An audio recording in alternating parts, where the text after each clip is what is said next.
So again, we have clear evidence that the original LRO images have been altered, and the files marked as raw are not raw at all. Granted, this doesn't by itself prove the Apollo artifacts have been drawn in, but why apply randomizing effects to a clean image unless you're trying to hide something?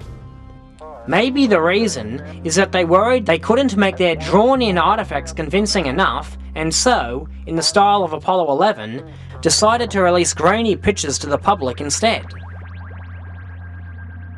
Now this vertical stripe slash 8x8 jumbling fading effect isn't confined to the supposed landing site.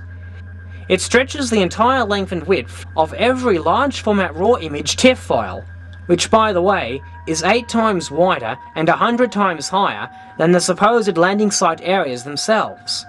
As a result, the entire raw image has been spoiled for the sake of obscuring a few poorly drawn artifacts.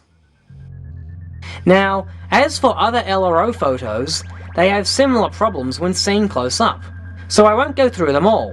Instead, I'll just look at one in particular, the Apollo 12. On the earlier Apollo 12 image, taken 100 kilometers up, I noted the Surveyor 3 craft appeared to be oriented such that its 2 white boxes were aligned east and west, rather than north and south as they showed in the ground photos. The earlier LRO image was taken with a resolution of 1.06 meters per pixel. At this resolution, Surveyor 3 only appeared a few pixels wide, and the white dots partially merged. Therefore, there did exist a minute possibility that somehow the pixels got jumbled up in a manner that reorientated the craft 90 degrees, but not to worry, right? This was a low-resolution shot taken from 100 kilometers. A better resolution was yet to come. When the 50-kilometer images arrived, it would resolve those blobs into separate areas, and we'd know for sure how the craft was aligned.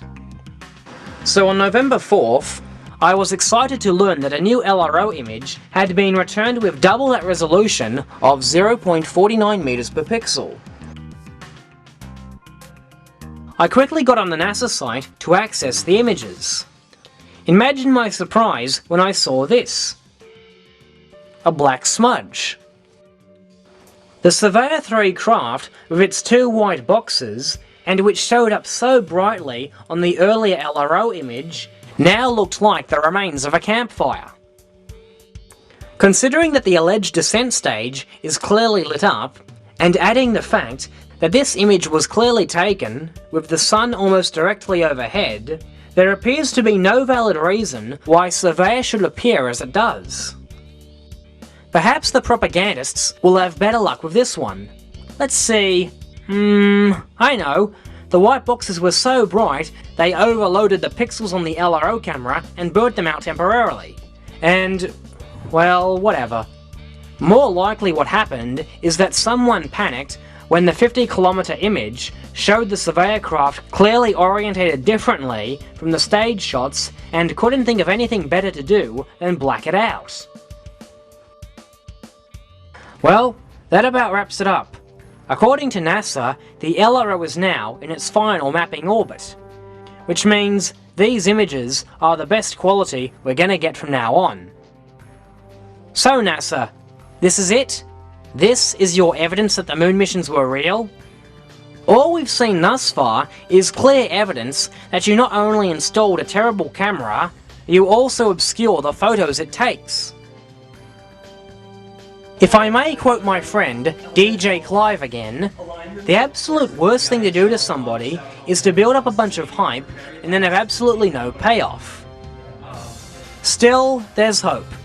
Somewhere within NASA HQ must be the original LRO surface maps revealing much finer detail than what we're seeing here.